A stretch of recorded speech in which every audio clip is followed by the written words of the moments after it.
Kata-kata dari saya ya selaku penanggung jawab program bersama Pak Lurah, izinkan saya untuk memberikan suatu bukan materi tetapi merupakan suatu bahan baca kegiatan ini dapat kita lakukan. Nah, yang pertama adalah masih tingginya angka stunting terkhusus di Kabupaten Kolaka Timur. Secara nasional juga masih tinggi.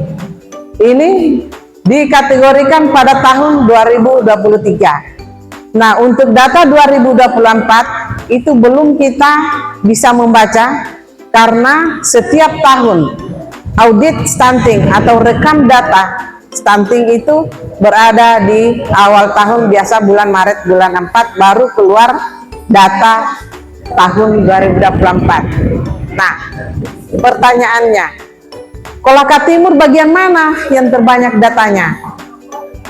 Nah, untuk di tempat ini karena fokus di kelurahan sehingga kita tidak memaparkan setiap desa. Kita tidak memaparkan setiap kecamatan, setiap desa. Dipaparkan pada saat tingkat di kabupaten. Tetapi yang jelasnya bahwa mungkin setengah orang, mungkin 1, 2, 3 orang, mungkin juga ada terdapat di Kelurahan Tababu ini. Paham maksud saya? Ya, oke. Nah, yang kedua, tentunya keluarga yang berisiko stunting tidak hanya terdapat di desa, bisa saja terdapat di kelurahan. Sehingga itu yang menjadi inspirasi saya untuk bisa mengambil satu program ini, saya fokus di kelurahan. Dan ini merupakan langkah awal kita sosialisasi dan itu nantinya akan dicanangkan, akan diluncurkan insya Allah pada bulan Maret ketika kita melakukan pembinaan, ketika kita melakukan pemantauan bahwa benar-benar terlaksana secara gotong royong, benar-benar terlaksana berkontribusi sosial masyarakatnya, maka kita akan launchingkan di kelurahan ini. Setelah kita launching, maka kita akan membuat surat edaran keputusan Bupati, kemudian diedarkan ke seluruh Kabupaten Kolaka Timur bahwa setiap lurah wajib untuk membuat satu kelompok seperti ini. Ini secara kita tidak sadar bahwa kita kembali membangun rasa gotong royong, di mana kita ketahui bahwa rasa gotong royong sudah hampir punah secara nasional. Karena setiap pergantian pimpinan baik pusat maupun provinsi maupun itu beda-beda persepsi. Sampai dia 2 tahun kita hidup berarti 1000 hari kita hidup. Paham maksud saya? Sudah pernah dengar sosialisasi stunting, Bu? Yang 1000 HPK untuk kelurahan? Belum pernah kan? Nah, inilah. Jadi sementara di desa, kalau masyarakat di desa ini sudah luar kepala ini yang 1000 HPK. Nah, inilah yang menginspirasi saya, jangan sampai pemahaman tentang kesehatan di tingkat desa beda dengan di tingkat kelurahan. Karena di kelurahan dianggap kelurahan sudah modern, masyarakatnya sudah pola pikirnya bagus, sumber daya manusianya sudah bagus, tetapi belum tentu. Bisa saja lebih bagus gaya hidupnya di desa, tetapi gaya hidupnya di kelurahan itu salah. Nah, itu. Kemudian ini juga bisa mempengaruhi anak yang kurang pertumbuhan perkembangannya, dari sanitasi dasarnya, kemudian sarana air bersihnya, dan faktor genetik. Masih ada yang mengatakan, faktor gen itu kan besar pengaruhnya. Siapa yang bilang? Itu zaman dulu. Ya, faktor gen itu pengaruh, orang Jepang sudah tidak ada yang pendek. Seperti itu, ya. Itu contoh kecil, ya. Kemudian yang 3, kurangnya peran ayah dalam pengasuhan baik secara fisik maupun secara psikologis. Nah, ini juga Bapak Ibu, harusnya yang hadir di sini ada salah satu juga suami dari ibu hamil. Tapi nanti pada saat kita launching baru kita hadirkan. Sekarang kita lihat ini poin ketiga, kurangnya peran ayah dalam pengasuhan baik secara fisik maupun secara psikologis. Nah, bapak-bapak pada umumnya setahunya dia saya kan mencari nafkah, kemudian datang membawakan kepada ibunya, sementara ibu ini dalam keadaan hamil. Bapak-bapak sebenarnya, ini uang, silakan kamu pergi periksa kehamilanmu, silakan kamu bawa anakmu di posyandu. Padahal itu salah. Perempuan sekarang tidak hanya kepuasan materi, tetapi kepuasan perhatian peduli terhadap bapak-bapak itu berat. Itu penting ya. Nah, yang kita harapkan pada pertemuan ini bahwa setiap seorang ibu hamil, seorang ibu yang punya anak balita sudah ada jadwal untuk pemeriksaannya, kita harapkan selalu ada pendampingan dari suami ibu hamil, dari bapak anak balita. Karena terus terang saja ya, sekarang kita lihat itu. Ada yang mengatakan, tidak usah kita pergi di posyandu, bawa istri tak antara anak. Yang diukurkan bukan kita, yang diukurkan anak. Tapi ingat bahwa peran seorang ayah itu sangat penting. Penelitian membuktikan bahwa kecerdasan seorang anak balita lebih besar persentasenya yang diasuh oleh bapak daripada yang diasuh oleh ibu. Percaya atau tidak? Saya bisa buktikan di keluarga saya seperti itu. Contoh misalnya ya, supaya membuktikan ini penelitian ya, lebih cepat pertumbuhan perkembangan kecerdasan IQ-nya anak itu diasuh oleh bapak itu sendiri, artinya dekat ya, dekat dengan kemudian si ibu. Contoh yang kecil, ketika dalam keadaan demam anak balita, anak bayi ya, langsung seorang bapak mendekapkan di dadanya, suhu badannya anak itu tinggi, atau suhu badannya anak itu pasti rendah dibandingkan digendong dengan ibu itu lambat. Jadi itu memang ada ikatan batik, dan memang itu dasar-dasar itu yang bisa kita ambil, sehingga kepedulian peran seorang ayah dalam mengasuh, mendampingi seorang ibu hamil dan mengasuh pada anak itu sangat kita butuhkan. Seperti itu ya. Kemudian secara psikologis, ingat, secara psikologis kita jujur, saya bilang ya, kita seorang ibu banyak stresnya kita, karena mulai dari terbit matahari sampai terbenam matahari kita berputar-putar dari depan rumah sampai dapur, dari depan rumah sampai dapur. Stres kita, belum mencuci, belum ini, belum ke sana ke pasar, belum memasak. Ini stres kita.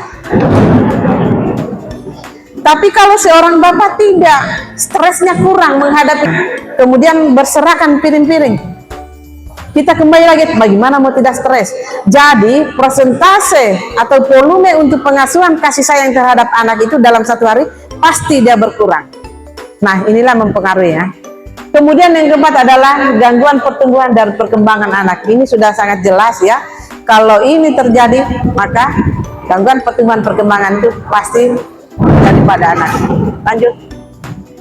Nah, Bapak Ibu, seperti tadi yang sebagai kata pembuka saya ya, sinkronisasi visi misi antara pusat, provinsi dengan kabupaten.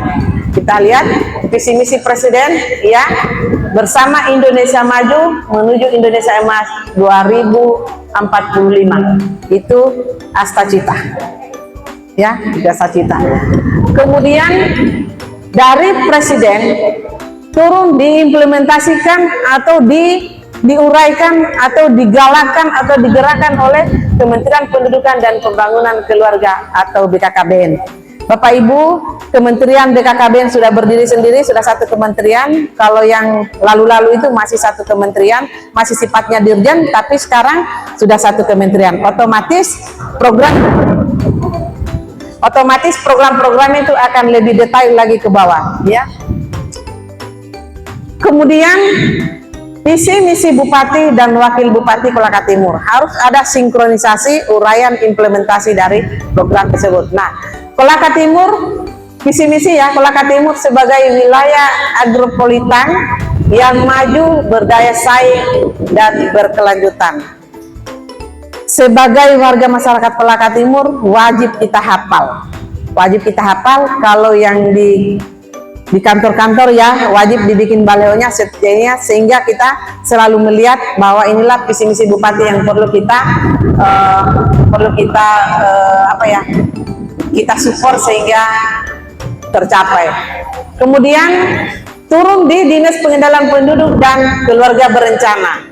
Nah, ini juga merupakan satu quick win BKKBN yang wajib kita laksanakan, di mana kita ketahui ada 5 ya, Taman Asuh Anak, kemudian Genting, kemudian gas, kemudian lansia berdaya, dan sistem aplikasi yang harus terapkan. Tetapi ini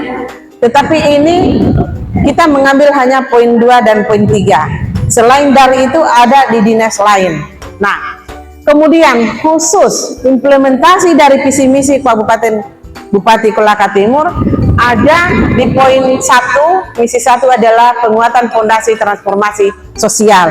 Hari ini inilah yang kita laksanakan, ini yang kita laksanakan, bahwa misi 1 adalah penguatan transformasi ya, penguatan fondasi transformasi sosial. Jadi kalau kita tidak letakkan fondasi yang kuat, sempurna, dimulai dari 1000 hari pertama kehidupan, maka kira-kira apakah kita bisa capai di 2045 Indonesia Emas? Pasti tidak mungkin. Nah, negara akan bisa dijajah ketika sumber daya manusianya itu berkurang dan sifat kegotong royongnya itu berkurang. Jadi gampang kita dimasuki oleh negara-negara yang untuk menjajaki kita. Kemudian visi 5 mewujudkan ketahanan sosial, budaya, dan ekologi. Ini juga termasuk ya, ini termasuk. Kemudian mewujudkan pembangunan kewilayahan yang merata dan berkeadilan. Nah, ini yang saya katakan. Jadi hak untuk masyarakat desa, hak untuk masyarakat kelurahan itu sama. Jadi semua program-program, apakah program yang ada di desa masuk juga di kelurahan. Hanya di kelurahan dibatasi dengan anggaran, itu yang menjadi keluhan. Tetapi bukan itu yang menjadi penghalang untuk semangat kita membangun daerah kita. Baik. Nah, dasar pelaksanaan tentunya Bapak Ibu, setelah kita lakukan tadi apa yang melatar belakangi, kemudian pasti ada dasar hukumnya ya. Undang-Undang Nomor 52 Tahun 2009 tentang Perkembangan Kependudukan dan Pembangunan Keluarga. Ya, silakan kita baca. Saya ambil poin pentingnya adalah kebijakan pembangunan keluarga dilakukan melalui pembinaan ketahanan dan kesejahteraan keluarga dan dilaksanakan dengan cara peningkatan kualitas anak. Nah, kalau kita tidak dari sekarang untuk meningkatkan kualitas anak, kita ini mau tua. Kita ini, jadi tugasnya kita sekarang bagaimana kita membangun generasi yang siap pakai, yang handal, generasi yang handal, yang siap pakai, yang siap untuk bersaing dengan dunia-dunia luar, yang siap untuk bersaing dengan negara-negara lain. Jadi kalau kita seorang ibu, seorang ayah, kita hanya mementingkan diri kita sendiri, oh nonsen, kita ini mau tua, kita ini mau mati. Jadi kita harus bisa menyiapkan regenerasi kita yang bisa melanjutkan proses roda pemerintahan untuk khusus daerahnya kita. Nah, ini juga Undang-Undang Nomor 4 Tahun 2024 tentang kesejahteraan ibu dan anak pada fase 1000 hari pertama kehidupan. Saya kira ini jelas ya, saya kira ini jelas. Kemudian untuk peningkatan sumber daya manusia yang unggul. Ya, lanjut saja. Nah, ini Bapak Ibu sudah mulai kita masuk inti ya. Sudah mulai kita masuk inti. Bentuk kegiatan adalah gerakan orang tua asuh cegah stunting atau biasa disingkat dengan genting. Ya, biasa disingkat dengan genting adalah gerakan gotong royong. Jadi jelas ya, dari awal saya sudah berbicara tentang gotong royong. Gerakan gotong royong masyarakat untuk mewujudkan generasi yang sehat, cerdas, kuat, dan tidak stunting. Ya, dan tidak stunting merupakan gerakan bantuan bagi keluarga berstunting melalui kepedulian para pihak sebagai orang tua asuh. Sekali lagi saya garis bawahi bahwa kehadiran Bapak Ibu di sini ya, jangan sampai ada di pikirannya, mohon maaf ya, jangan sampai ada di pikirannya kita bahwa kita diundang datang sini, kita dipaksa harus ini, harus ini. Tidak, tetapi bagaimana kita mengajarkan, kita mengajak Bapak Ibu sekalian untuk menimbulkan rasa kesadarannya kita untuk peduli terhadap anak-anaknya kita. Siapa yang akan peduli anak-anaknya kalau bukan kita, ya? Jadi walaupun kita hadir di sini, kalau tidak mempunyai nawaitu yang bagus, tidak mempunyai niatan untuk berkontribusi sosial, maka ya kembali lagi pada diri Bapak Ibu, ya. Kemudian gerakan ayah siaga adalah gerakan optimalisasi peran ayah dalam menjawab fatherless. Nah, kita tahu, ada yang tahu bahasa Inggris fatherless? Artinya dalam keadaan kondisi anak ya, dalam keadaan kondisi anak yang tidak mendapatkan perhatian peduli tentang psikologisnya anak, tentang pertumbuhan perkembangannya, kira-kira seperti itu.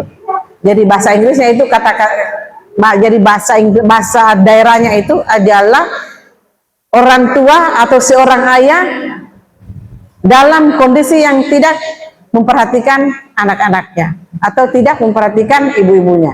Kira-kira itu pintasnya ya. Karena saya tidak jago bahasa Inggris, jadi hanya poinnya. Jadi kalau ada yang salah dalam penerjemahnya, silakan kita lihat di ini. Merupakan sebuah fenomena ketidakhadiran peran ayah dalam pengasuhan baik secara fisik maupun secara psikologis, sehingga perlu dilakukan konseling secara masif kepada ayah ataupun calon ayah.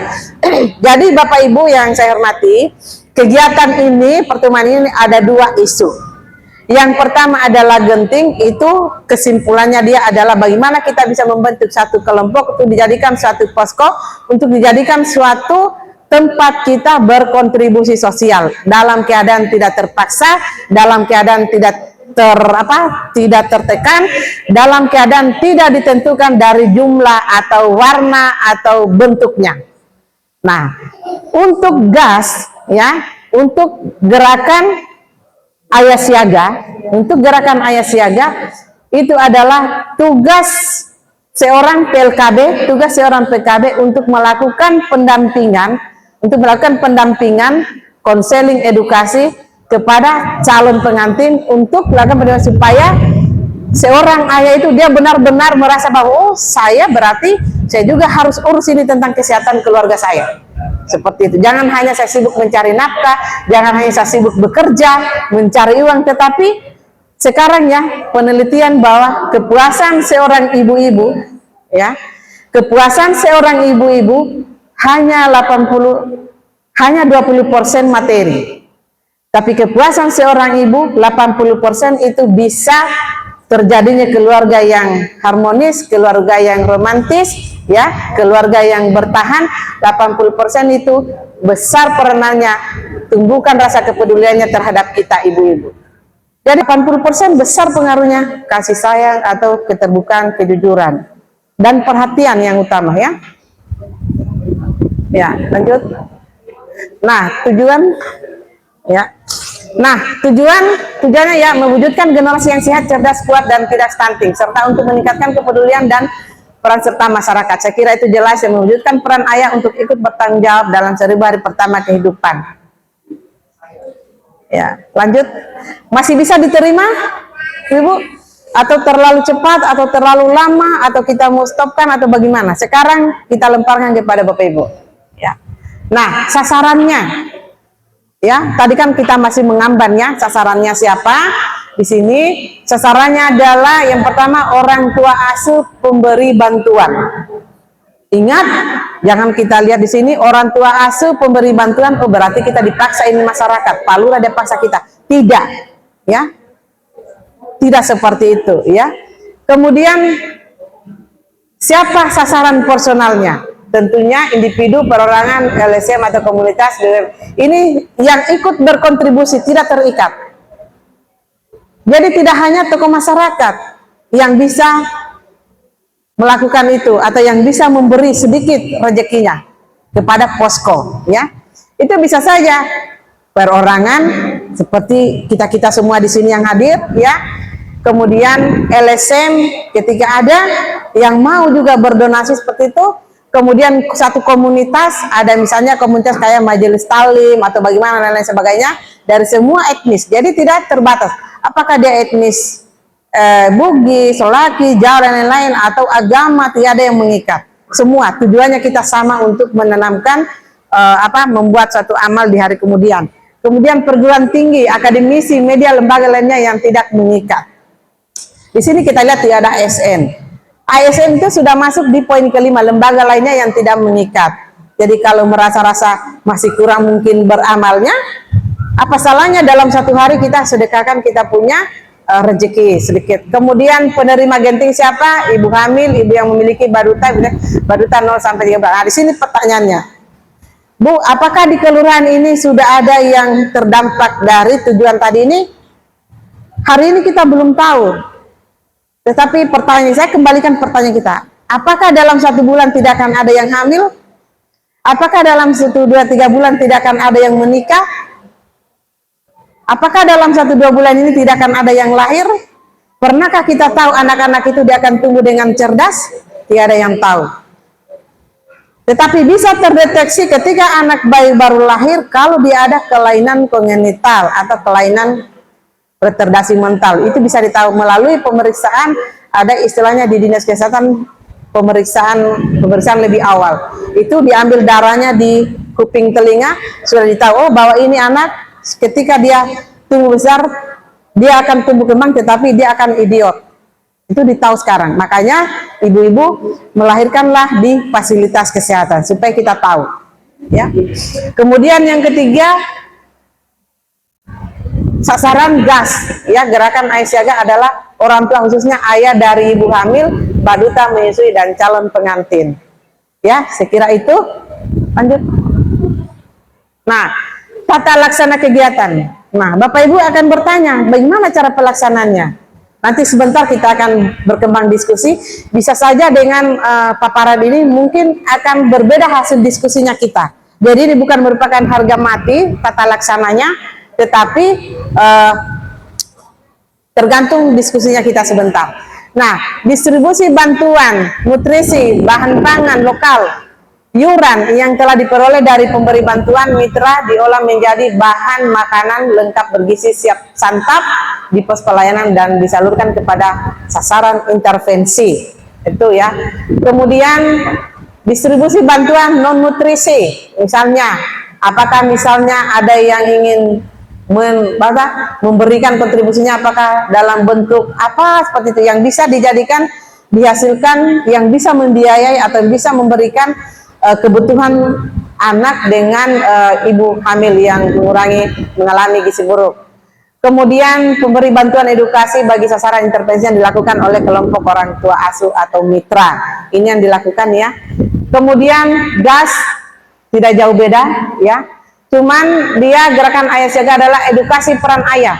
Jadi ini gerakan Ayah Siaga ini bisa dilakukan di sarana fasilitas kesehatan ketika dalam keadaan posyandu, bisa dilakukan oleh door to door. Ini adalah tugas PLKB pendampingan dengan teman-teman dari Kemenak, itu dilakukan pendampingan ya.